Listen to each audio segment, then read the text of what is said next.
Oiê, pode olhar. Eu sou Ayrton Marques e estou de volta para mais um episódio do videocast de entrevistas do Olhar Direto. E hoje o nosso papo reto e direto é com o cardiologista Juliano Sleszarenko.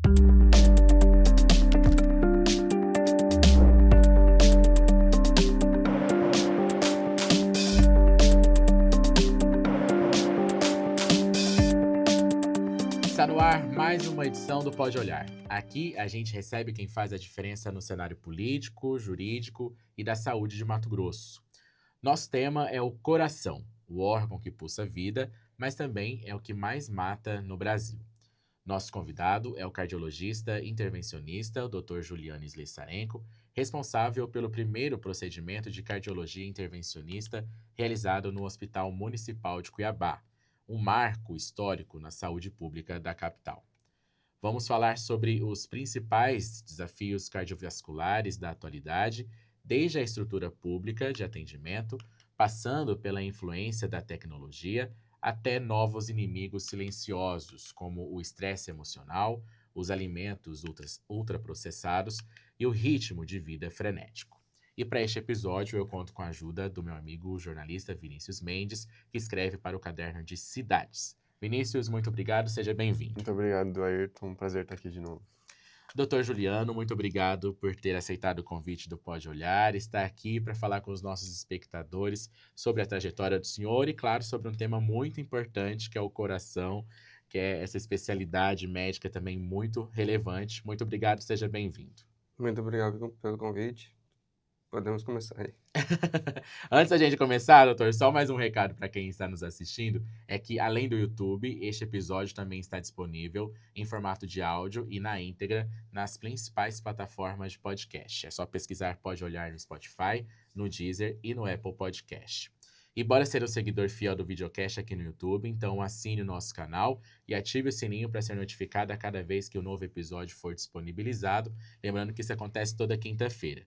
E aí, com o episódio no ar, você pode compartilhar com amigos e familiares e deixar a sua opinião nos comentários.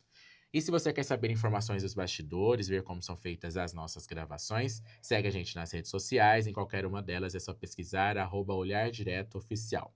E se você quer receber no celular todas as matérias que são publicadas pelo portal, você pode apontar a câmera do celular aí para o QR Code que aparece na tela e que vai aparecer durante todo o nosso episódio, que você vai ser direcionado para a nossa comunidade do WhatsApp e receber essas matérias, tá bom? Doutor Juliano, o senhor aí tem anos já de atuação na medicina, mas o que fez o senhor se especializar, se dedicar à cardiologia e buscar a fazer esse atendimento mesmo, cuidar do coração? O que levou o senhor para esse caminho? Já era alguma coisa da família? Foi durante a faculdade? Conta um pouquinho dessa história pra gente. Então, eu tenho 21 anos de formado já. Então, assim, eu acho que bem pequenininho mesmo, a ideia era fazer, sempre eu ganhei um livro uma vez da minha mãe, mostrando como que o médico tem dificuldade na saúde pública. E aí eu acho que devia ter uns 10 anos. Mas naquela época eu já queria ser médico. Uhum. E aí na época eu até queria ser cirurgião cardíaco. E desde aquela época eu sempre quis e não tinha como reverter isso aí. Tanto é que nas entrevistas da escola para pegar aqueles... O que você quer O ser que quando você quer ser? crescer? Não, é médico mesmo, acabou. A mulher não perdia nem 5 minutos comigo. Não, então tá bom, vai embora. E aí eu fiz faculdade, fiz clínica, cardiologia intervencionista, que é uma subespecialidade da cardiologia. Fiz doutorado, fiz pós-doutorado. E há 12, 13 anos eu estou em Cuiabá trabalhando. Então essa rotina aí tem 17 anos de estudo, basicamente. Uhum. E o que fez o senhor também decidir atuar na área pública, no atendimento também pelo SUS? O senhor é concursado do Eu sou município, né? concursado no município. O que fez o senhor seguir por Eu esse fui caminho? concursado. Muita gente acha que é mais difícil, né? Muitos profissionais acreditam que talvez seja mais difícil atuar na área pública do que só na privada, né? Não, na verdade a gente faz as duas coisas, né? Uhum. O público, pelo concurso. Eu também atuei no Júlio Miller durante 8 anos. mas lá era coisa mais de risco cirúrgico, era coisa mais ambulatorial. E aí, esse do concurso da prefeitura eu também fiz bastante tempo ambulatorial, mas nunca consegui fazer a parte de intervenção, que é o que a gente conseguiu esse ano. Uhum. Muita custa aí, Muita dificuldade. mas conseguimos fazer pelo menos começar o passo a passo aí. Falando sobre isso, senhor, a primeira realização desse procedimento de cardiologia intervencionista foi esse ano, já na gestão do prefeito Abílio Brunini. E foi no HMC, né, no Hospital Municipal de Cuiabá, que já tem aí alguns anos já de inaugurado. Por que se demorou tanto para conseguir fazer esses procedimentos dentro do HMC? Então, eu acho que o HMC, ele é um hospital, na minha opinião, assim, como ele foi construído desde o início, ele foi todo projetado, vamos dizer assim, para ser um hospital muito bom mesmo. Uhum. Em termos de vigilância sanitária, em termos de acesso, tudo, tudo no hospital tem que ser tem que ter o passo a passo, tanto da entrada quanto da saída. O que não acontece muito no São Benedito, né? Que é meio agora eu acho que eles estão se adequando mais. Uhum. Então, o HMC ele é um hospital muito bom para isso. Eu falo em termos de vigilância da entrada e saída. E lá tem a hemodinâmica muito bem estruturada, né? Então, o que acontece é que basicamente só era feito neurologia lá. Por quê? Eu acho que questão política. Não tinha o interesse das pessoas fazerem lá. Para você ter uma ideia, a cardiologia, que é que você comentou no começo, que é a doença que mais mata, eu já até falei com o prefeito sobre isso, ela também não é cara para tratar, não é cara. Por exemplo, a neurologia, eu acho que gasta muito mais dinheiro do que a cardiologia, entendeu? Uhum. Isso tudo, claro que tem quantidade, mas O senhor fala das cirurgias mesmo, dos procedimentos cardiologia. intervencionistas. Uhum. Mas não é um custo alto, se você for colocar. Talvez seja menor até, apesar do volume ser maior. Uhum. Então é tudo mesmo questão, acho que política mesmo, de questão de gastos excessivos de algum lado. Estamos na gestão agora há um ano? Vai fazer Nem 10 fez, meses, 10 né? meses. 10 meses. Então, tava a máquina lá, que era Já tinha os subutilizada. equipamentos já Não, no estava tudo hospital. pronto, tudo pronto.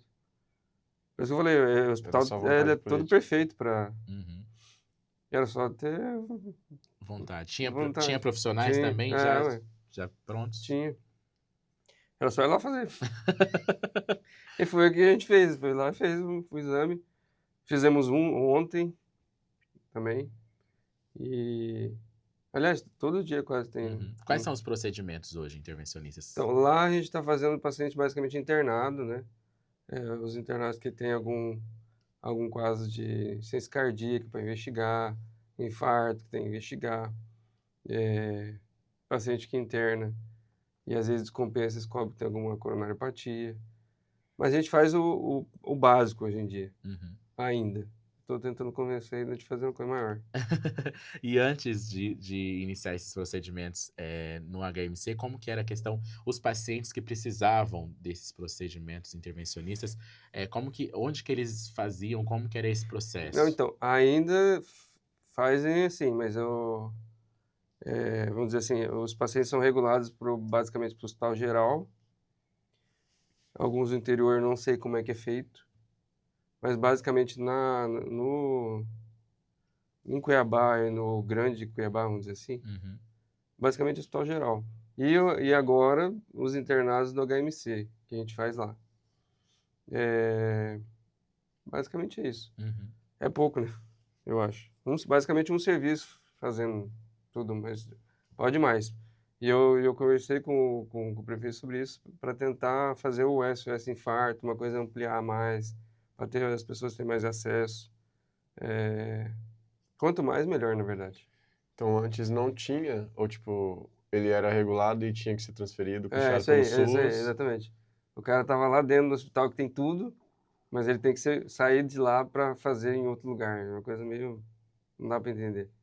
É isso mesmo. Doutor, o senhor fala muito... Ainda continua assim.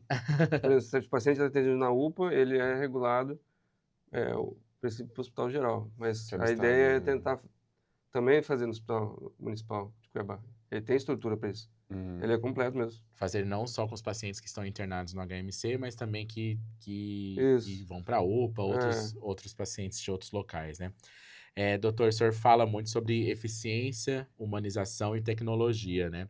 Na prática, como que a gente pode equilibrar isso num ambiente público de alta demanda e recursos limitados? O senhor acredita que é possível manter essas três bases também na rede pública? Pode.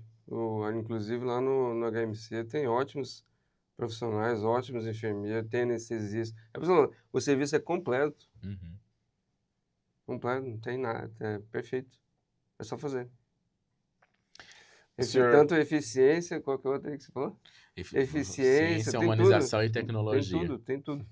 É só ir lá. O senhor falou desse diálogo assim com a gestão municipal. Qual que foi o principal apoio do município para fazer esses procedimentos começarem a acontecer, né? Para tornar isso viável? Então, a princípio foi inicialmente do ex-secretário, né, da ex-secretária. Agora, estamos tentando fazer algum diálogo aí. Inclusive, não sei se vocês vão ajudar aí. Mas estamos tentando fazer um diálogo aí para tentar crescer o serviço. Essa é a palavra certa, eu acho. Acho que as pessoas têm que ter conscientização disso aí, que é importante.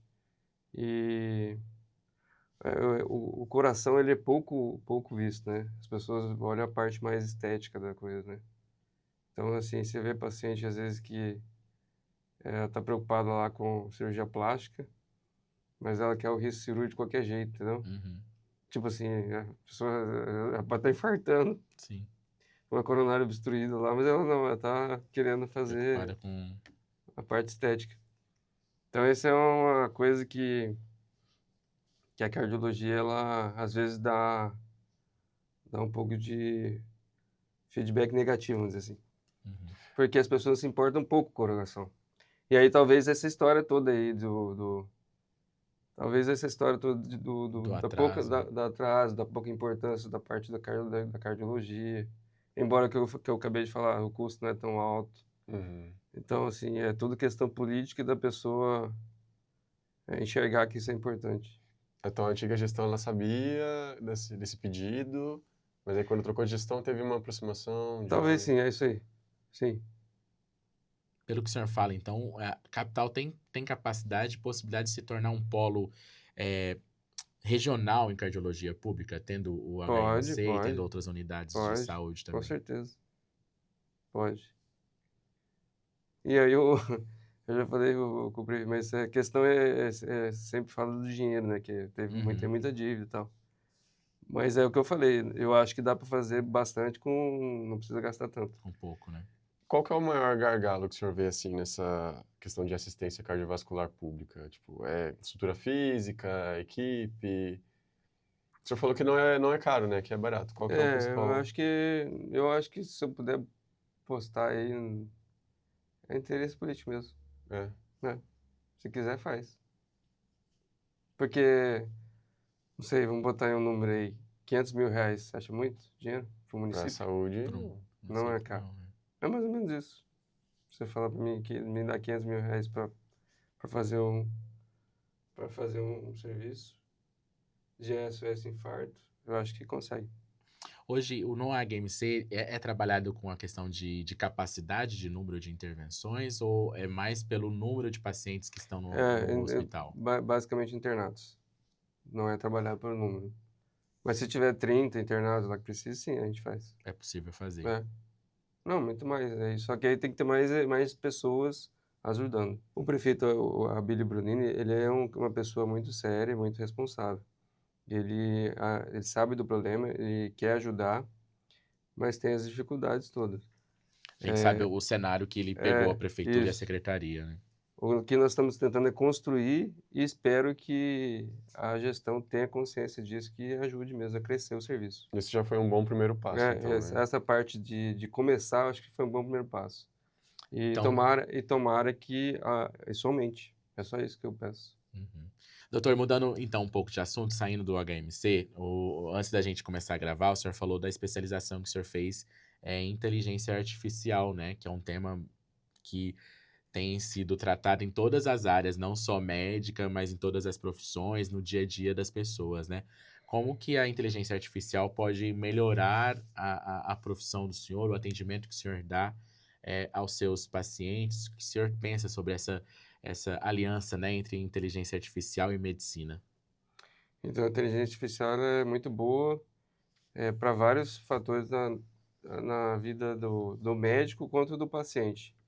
Por exemplo, o médico, hoje em dia, ele pode pesquisar assuntos sobre a inteligência artificial, pode pesquisar eh, perguntando, pode pesquisar para fazer até uma entrevista, como eu estou fazendo agora. Uhum, Você pode pesquisar assunto, posso pesquisar dose, posso pesquisar qual remédio eu posso usar. Isso na frente do paciente em segundos, né? Acho que eu vou dizer, mas até o médico da emergência se beneficia com isso, né? Ele pesquisa na hora, ele pode ter acesso a isso aí. Por exemplo, o paciente está com arritmia, babá. Hoje em dia, existem alguns aplicativos mais menos específicos até de alerta. Você pode bater uma foto e verificar o ritmo, vamos dizer assim. Isso ajuda muito o médico no atendimento de emergência. No atendimento ambulatorial também, às vezes você pode pesquisar na frente do paciente. Existem vários aplicativos, tanto para produção uma apresentação. Você consegue fazer uma apresentação te dou em 2 minutos, tá? uhum. Por sites, editando ainda com inteligência artificial. Você pode gravar uma conversa, transcrever no próprio, no próprio computador. Isso é legal, porque às vezes o paciente fala e às vezes não consegue transcrever. Você consegue fazer, pelos chatbots hoje, existe inteligência artificial passiva e ativa. A passiva é quando você pergunta e ela responde. Uhum. Mas existe a inteligência ativa, que ela pergunta para você. Tipo, Devolve uma pergunta. tipo, por exemplo, você consultou comigo e tal, foi embora. E aí você programa a inteligência para daqui 2, 3 dias mandar uma mensagem para você. Entendi. E ela vai te perguntar, e aí, como é que Como foi a foi? consulta lá do Juliano, lá dia 3 e tal? Aí você vai falar, foi tal, ele receitou isso. E aí ela pode continuar conversando com você. Aí tá tomando remédio? Posso mandar até umas 20 perguntas, vamos dizer assim. Uhum. Ajuda nesse acompanhamento desse tratamento Hoje em desse dia paciente. tem, mas é mais específico, mais cara. Eu tenho investido nisso aí. Isso aí eu acho que vai ser o futuro. Tanto é que no ano que vem vai existir uma lei, existe já a lei, mas é uma regulamentação ano que vem, que vai ser uma necessidade das empresas de acompanhamento dos pacientes no sentido do estresse no trabalho. Uhum. Se eu não me engano, eu acho que até cada empresa com mais de 30 funcionários, não sei se 20, vamos dizer, vai ser obrigado a fazer um acompanhamento de estresse no trabalho. E aí a Então, inteligência artificial e pode a inteligência ajudar nisso. artificial pode ajudar nisso, de acompanhar o paciente. Aham. Ajuda, mas não substitui o profissional, né, doutor? Não, jamais. Que a gente fica com muito medo, vai substituir o profissional. Mas então, a pandemia, eu acho que teve a história do online, aí, mas eu acho que hoje ainda o presencial é importante, não substitui ainda o presencial, ainda as pessoas querem contato ainda. E o, e o online, ele é bom, mas eu acho que ainda não substitui o presencial. Acho que as pessoas ainda querem estar presente junto com o médico ainda. Uhum. E aí, para o médico também é importante estar presente para saber de É, fato qual que é o procedimento, que aquele eu acho que as paciente duas tenha, coisas né? ajudam, assim, vamos dizer assim, mas o presencial ainda é 70%. Hoje a gente tem, como o senhor falou, vários aplicativos, e aí tem alguns que prometem diagnosticar infarto, avaliar risco cardíaco, né? Como, isso traz algum risco na avaliação do senhor, de pacientes, às vezes, que fazem uso desses aplicativos e acabam postergando a ida ao médico? Ah, Como que esses pacientes chegam no consultório do senhor? Então, com certeza, isso aí acontece muito. Do, é, tanto eu já vi casos da pessoa fazer vamos dizer assim, um risco cirúrgico à distância por, por inteligência artificial, mas e às vezes a pessoa tem uma coisa grave, acaba não vendo. Por isso que eu tô falando que a presencial, às vezes, você consegue tirar mais coisas e saber um pouco da história do paciente do que o online, às vezes. E aí, às vezes, também tem a história, com certeza, das pessoas pesquisarem na internet. Isso às vezes ajuda, que às Uhum. vezes também a pessoa procura, né? Alerta, né? Alerta. Vai Também, dependendo, é um não câncer ou não dependendo. sei o quê. Sempre uma Isso coisa aí. muito ruim, né? Isso aí. Aí o cara vai lá e procura, mas também existe a parte de se automedicar também, Uhum. né? E aí, às vezes a pessoa pergunta, vou lá tomar Mas eu vejo um que eu acho que remédio. essas próprias plataformas ela têm se atualizado, né, em relação a isso, assim, quando a gente busca alguma coisa, tirar alguma dúvida no Google, por exemplo, já há um cuidado da forma com que isso é passado pro paciente, né? Ele fala, ó, pode ser isso, mas é importante buscar a ajuda de um profissional, de um médico, né? Sim, é isso aí. Essa responsabilidade dessas Mas plataformas, às né? vezes a pessoa insiste, né? E acaba não procurando. Mas eu vejo também que às vezes eu acho que acaba ajudando também, porque as pessoas às vezes têm medo e vai procurar. E essa ansiedade, assim, que o paciente tem quando pesquisa sozinho e às vezes vem um resultado que às vezes é mais grave do que não É é. isso aí. Como que o senhor lida com isso no consultório, assim? Então, tem muita gente que pergunta, mas eu pesquisei e tal, o que que o senhor acha? Eu vou morrer? Quanto tempo? É, mas a gente explica a situação, faz o exame, verifica que não é uma coisa grave, que, que aquilo lá não é tão real quanto estava dizendo. As pessoas às vezes acabam entendendo isso aí e acabam na presencial explicando, acabam entendendo que não é uma coisa grave. Ou ao contrário, às vezes é uma coisa grave e ela também não sabia. Uhum. Então a recomendação é, pode pesquisar, mas procure depois um médico. Isso. Doutor, sobre ainda a questão da utilização da inteligência artificial, gostaria de saber como que o senhor é favorável, o senhor falou até de que forma que isso pode beneficiar o atendimento e também a questão do acompanhamento do paciente, mas dentro da classe médica, assim, como que isso tem sido visto pelos profissionais? O senhor acredita que existe ainda um pouco de preconceito entre os médicos e de receio também de utilizar essas novas tecnologias para melhorar até mesmo o próprio trabalho, né? Você fazer o acompanhamento, como o senhor disse, do paciente. Então, eu acho que isso é um caminho sem volta. É, quem não se adaptar vai ficar para trás. É, mas eu acho que não tem resistência, não. As pessoas, elas entendem. Eu acho que isso vai crescer mais e mais. E vai melhorar. E aí, a pergunta é se vai substituir, vem sempre a história, né? Você vai Uhum, substituir o atendimento médico? Eu não sei a que ponto vai chegar. Quando eu falo ponto, assim, eu falo daqui 10 anos, né? uhum, Substituir o atendimento, eu acho que não, porque eu acho que tem limitação. Quando você vai conversar com uma IA, ela não consegue ter o raciocínio. Talvez só se daqui 10 anos tem uma nova atualização, né? uma nova atualização Porque a aí. gente vê muito isso na questão da saúde mental, né? Isso, Hoje a E as principal pessoas, debate é esse, da saúde mental, de as pessoas pessoas substituindo conversam, psicólogos e psiquiatras por mas conversa com não é IA. igual, né? Porque quando você vai conversar com uma IA, ela se confunde às vezes. Uhum. Então, não é igual, assim, o raciocínio. A gente é mais inteligente que a IA. Então, é mais ou menos resumindo isso aí. Ainda a gente é mais inteligente que a IA. Então, não vai substituir, não tem como. Doutor, a nossa rotina hoje, no geral, ela é mais acelerada, né? Não só em trabalho, mas também na digitalização, que a gente tá ligado o dia inteiro. Esse tipo de comportamento, ele é um fator de risco, assim, para problemas cardiovasculares? Você fala ansiedade ou No geral, estresse? assim, a vida mais acelerada que a gente tem, né? Com Que gera certeza. essa O ansiedade, né? estresse, ele é um fator de risco para hipertensão, por exemplo. O que acontece, o cara trabalhando mais, ele vai ficar mais sedentário. É aquela história de rotina de três turnos, né? principalmente mulher, né, que faz trabalho de manhã, de tarde, ainda tem que chegar em casa, fazer comida e a Pra casa, né? vocês. Professores que eu vejo, às vezes vejo, né, o cara fazendo 3 turnos.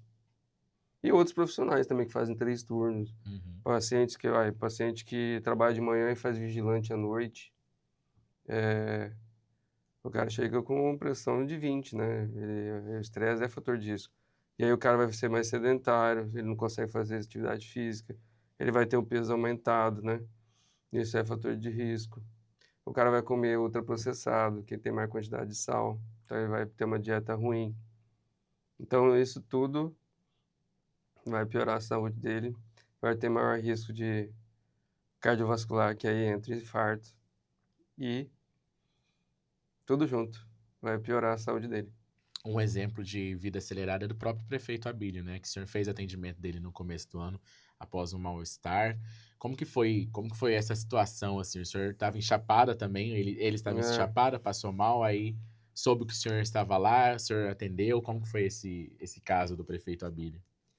ele estava no sentido dor torácica, ele é uma pessoa que eu acho que não cuida da saúde. É a Agora ele história, tá tentando é a mudar história isso, dos né? 3 turnos aí, que eu acho que que ele é uma pessoa, exemplo disso aí, que deve fazer 3 turnos. E eu atendi ele lá e ele tinha feito alguns exames, estavam normais, mas assim, eu falei para ele, vamos resolver isso aí logo, isso era um domingo, Uhum. porque amanhã você vai ter essa dor de novo e vai falar que é infarto. Então vamos resolver, vamos fazer um exame específico, que é o cateterismo mesmo, Uhum. e resolve isso aí logo. Tem, não tem. Se não tem, acabou. Esquece isso aí. Então a gente fez o exame no domingo mesmo, não tinha nada mesmo, e tanto é que ele foi trabalhar até no mesmo dia. Sim, tinha uma reunião à tarde, É, né? foi trabalhar no mesmo dia, mas aí pelo menos a pessoa fica com a consciência tranquila de que não tem nada. O que acontece muito com as pessoas é isso aí. As pessoas têm dor no peito, demoram às vezes para procurar, ou porque é mulher que tem o sintoma atípico, ou porque, sei lá, acha que não é nada, Uhum. não quer perder o tempo dela procurando um cardiologista, ou sei lá, um exame, e aí acaba infartando e às vezes acontece uma coisa grave, que é morrer, Sim. morte, né?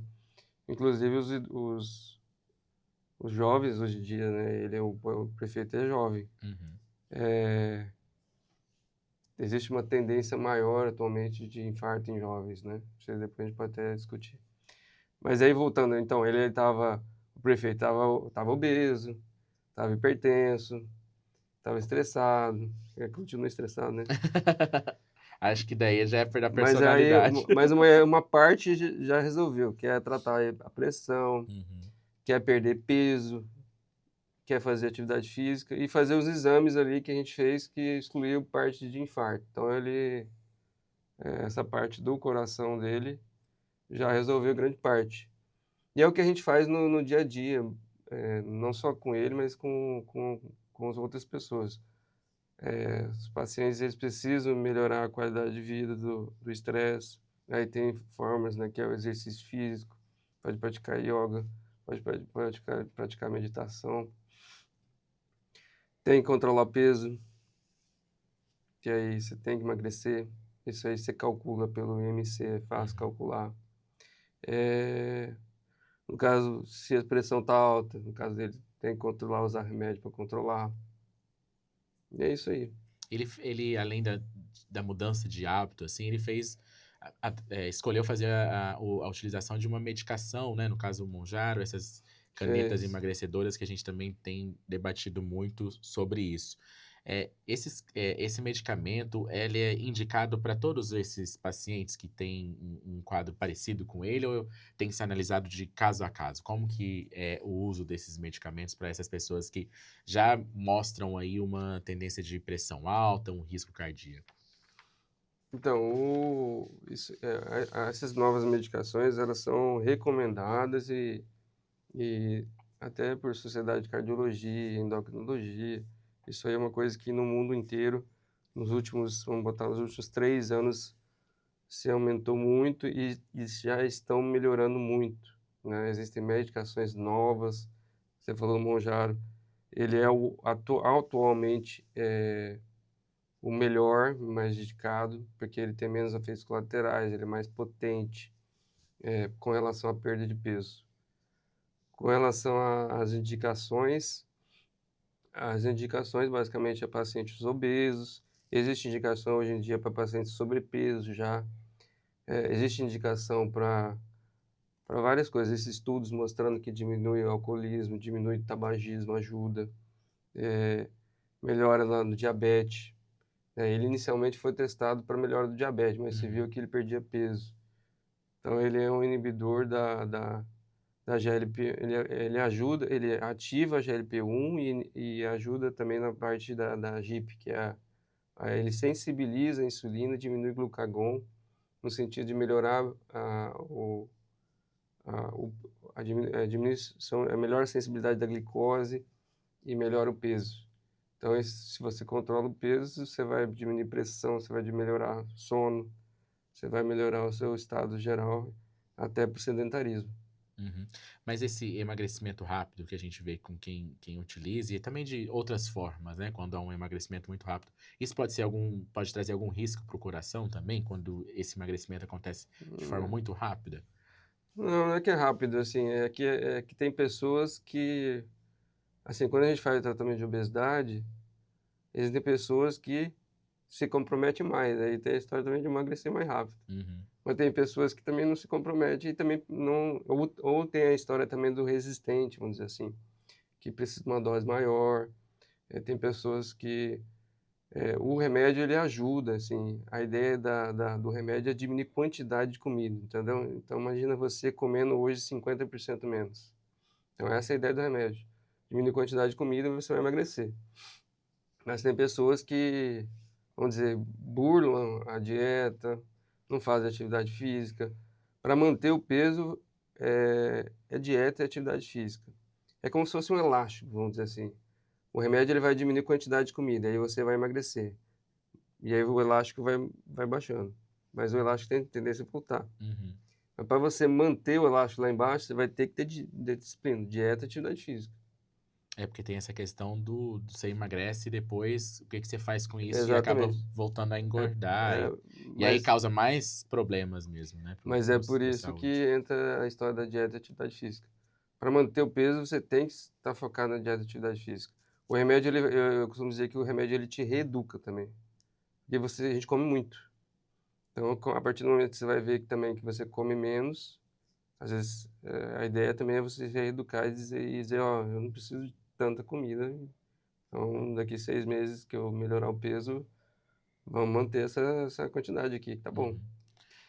Mas também tem a história aí da obesidade ser uma doença, que alguns estudos até agora mostram que talvez, não sei, talvez, quem disse que a obesidade não é uma doença que precisa de remédio há muito tempo, como a hipertensão.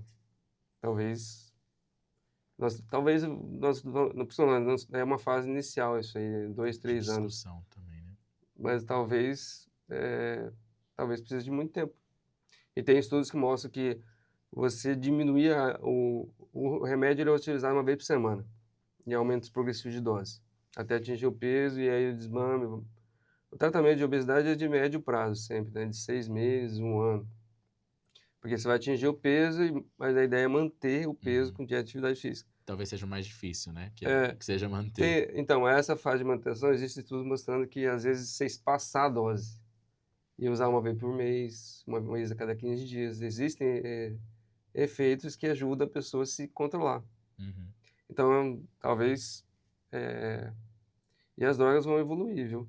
Talvez exista alguma outra droga que invente que uma vez por mês tem que aplicar, não sei. Não Para é controlar o arriscado, peso. doutor, fazer a utilização desses medicamentos justamente nessa fase de conhecimento até mesmo do que é necessário, como que é o tratamento adequado, se é necessário essa dosagem espaçada depois, enfim, esse período de testagem, ou isso faz parte do processo também? Faz parte do processo também. Mas você vê o exemplo, o mais arriscado é fazer sem orientação médica.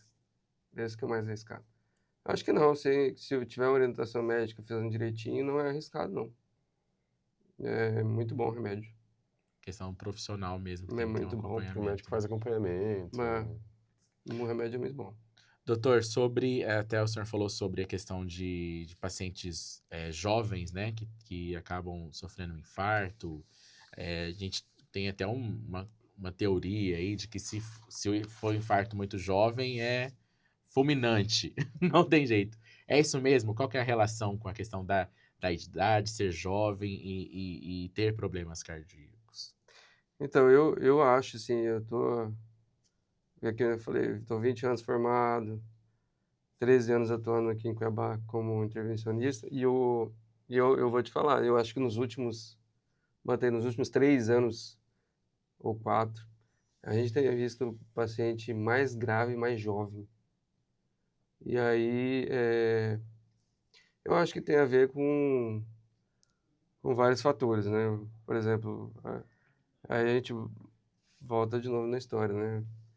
O paciente, ele, em geral, ele é mais sedentário, desde novo, peso aumentado, isso é fator de risco, fuma mais, consome mais bebida alcoólica, tô falando no jovem em geral, né? O cara vai usar mais droga, às vezes. Teve a história da Covid aí, mas agora não tem mais, então realmente tem paciente. Eu faço exame, às vezes, paciente grave, jovem, com 38 anos, grave. E aí, outro motivo é. Falei de cigarro, né? Falei de cigarro. E o uso do anabolizante, a história do anabolizante. Eu acho que o anabolizante, por fins estéticos, eu acho que tem uma grande contribuição. Tá tendo um aumento bastante, né, do uso. Você vê, as pessoas usam. Um amigo fala pro outro, o cara vai, aplica. Então isso aí com certeza tem a ver. Mas a gente tem notado mesmo um aumento dos casos de infarto nos jovens, em geral, por causa desses vários fatores que eu falei.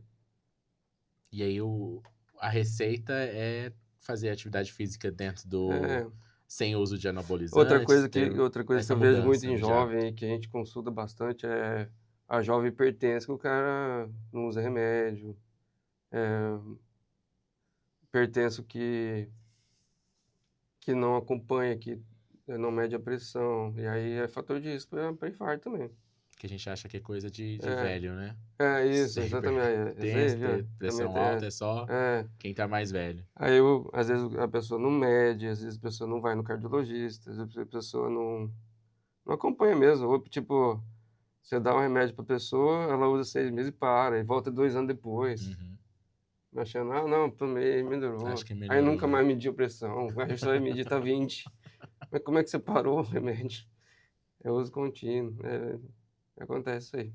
Doutor, mudando um pouco de assunto, vamos falar sobre essas novas diretrizes, né, da Sociedade Brasileira de Cardiologia. E essas novas diretrizes criaram a categoria de risco extremo e endureceram metas de colesterol, né? O que muda de fato no manejo dos pacientes com essas novas diretrizes que foram publicadas recentemente? O que foi publicado na diretriz de hipertensão, tem a diretriz de dislipidemia mesmo. A ideia aí é você, no manejo do paciente, inicialmente, você, vamos dizer assim, ser mais rigoroso. Então, existe a história do 12 por 8. Então, a diretriz, ela já classifica o paciente com 12 por 8.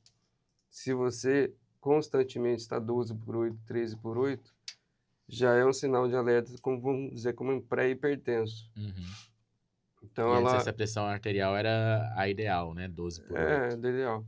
Mas agora não. Agora o 12 por 8, ele passou a ser, vamos dizer assim, não, é um sinal de alerta mesmo. Uhum. E eu acho legal isso, porque as pessoas, que é o que a gente estava conversando aqui, tem que dar atenção pro coração. As pessoas não dão muita atenção pro coração. Só dá atenção quando precisa ou quando está passando mal. Mas se, por exemplo, você medir constantemente em casa, isso vale para as pessoas que estão ouvindo, ter a pressão 12/8, 13/8, isso não é normal. Então, a pessoa precisa procurar um cardiologista. Por quê? Porque a pessoa precisa ter uma orientação. O que é a orientação? Medidas não farmacológicas. Essa é a principal ideia da diretriz da discussão aí de todo.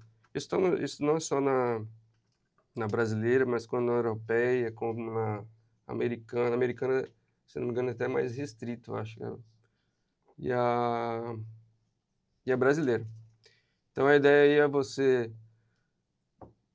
parar de beber, parar de fumar, porque o cara acha que é normal, ele fuma lá, ele aumenta a pressão, melhorar o estresse, melhorar o sedentarismo. Então, faz lá exercício 150 minutos por semana, faz musculação 3 vezes por semana, tem que fazer. O que mais? Dieta adequada, diminuir ultraprocessado, diminuir sal, diminuir a quantidade de sal, se não me engano é abaixo de 5 gramas por dia, que é a recomendação. O que mais?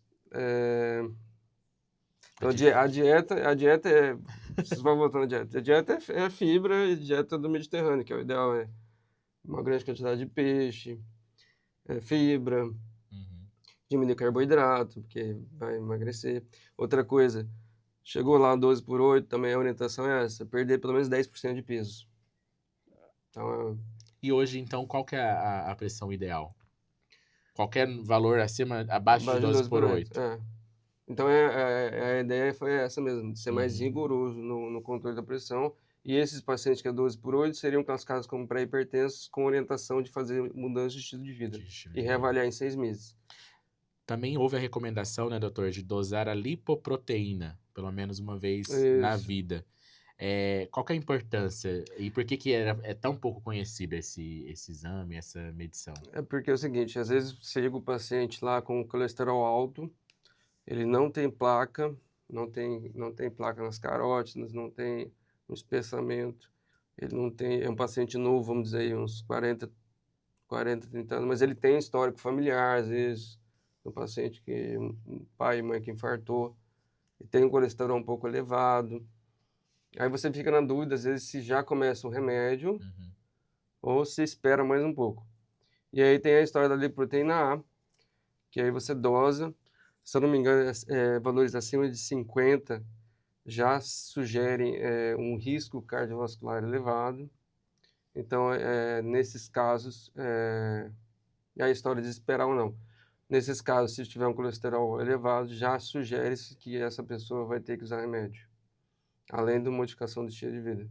Então, a lipoproteína A veio também nesse sentido aí, dosar pelo menos uma vez na vida, no sentido de ajudar no manejo terapêutico do paciente. Ótimo. Sobre essa questão da obesidade, pelo que a gente vê, assim, está muito ligado também ao consumo de alimentos ultraprocessados, né?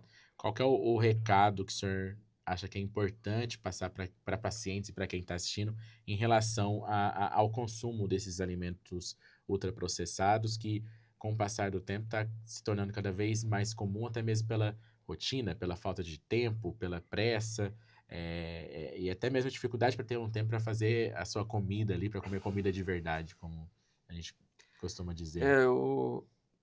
Se eu puder falar Você vê que essa história do processado é bem relativo, né? Isso que eu vou te mostrar um exemplo. O paciente obeso, você chega para ele e fala, você precisa perder peso, tal. Aí vem sempre a história. 90% fala isso. Não, doutor, eu como pouco. Mas o que você come, Mas né? o que você come, a qualidade que você come, né? E aí vem a história do ultraprocessado. Porque ele é pequeno, com grande quantidade calórica. Aí tem até mostrando, tem vários até aplicativos, aí tem a IA que entra também, que você mostra o aplicativo, você tira foto, você consegue ver a quantidade de caloria. Do Comparado, rótulo. comparado. Então, acho que a mensagem principal se eu puder passar, na verdade, veja sempre a quantidade de calorias, não a quantidade ou qualidade.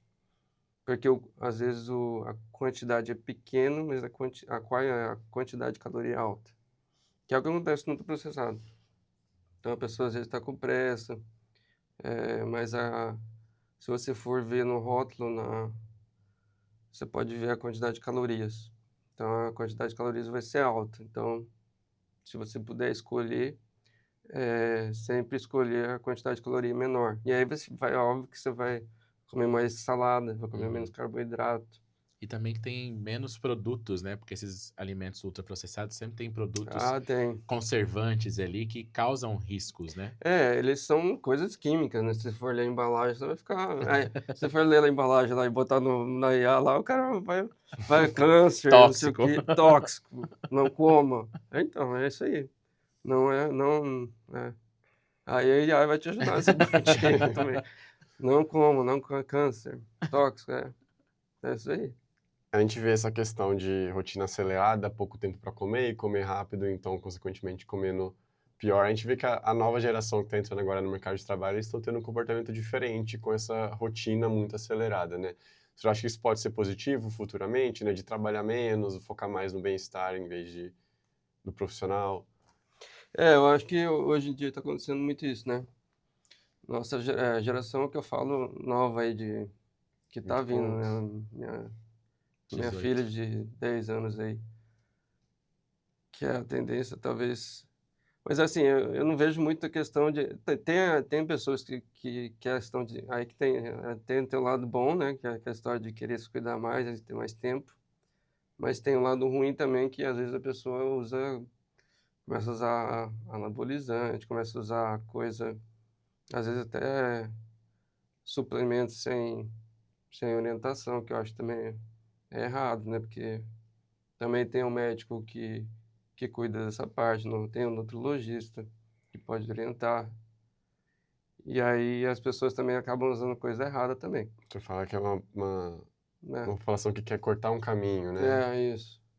Às vezes quer ficar saudável ali, mas não é tão saudável não, né? Só a embalagem, né? Só a De embalagem, saudável. O senhor falou, deu algumas recomendações, né? Mas eu queria que o senhor meio que elencasse, assim, os 3 hábitos prioritários para ter uma boa saúde, assim, no coração, né? 3 hábitos. Que o senhor elencasse os principais. A Ter um coração em principal, dia. para ter um coração em dia, pode falar, acho que o primeiro de tudo é controlar o peso. É difícil, não é fácil não. Você controlar o peso, fazer uma dieta adequada. Aí quando eu falo controlar peso, já entra dieta, né? Porque já é um subitem. Uhum. E aí quando eu falo peso também, eu acho que já entra também o subitem em exercício físico, diminuir o sedentarismo. Porque, assim, a gente tem que fazer, eu recomendo para os pacientes, eu faço atividade física.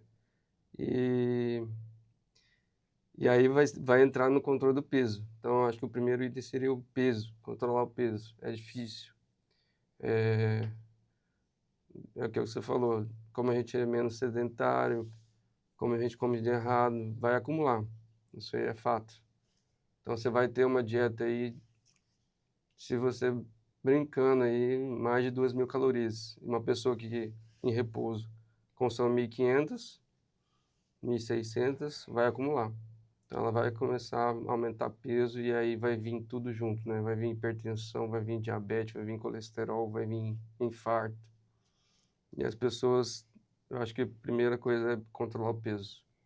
O mais importante. A segunda coisa, eu acho que essa já juntou tudo aí.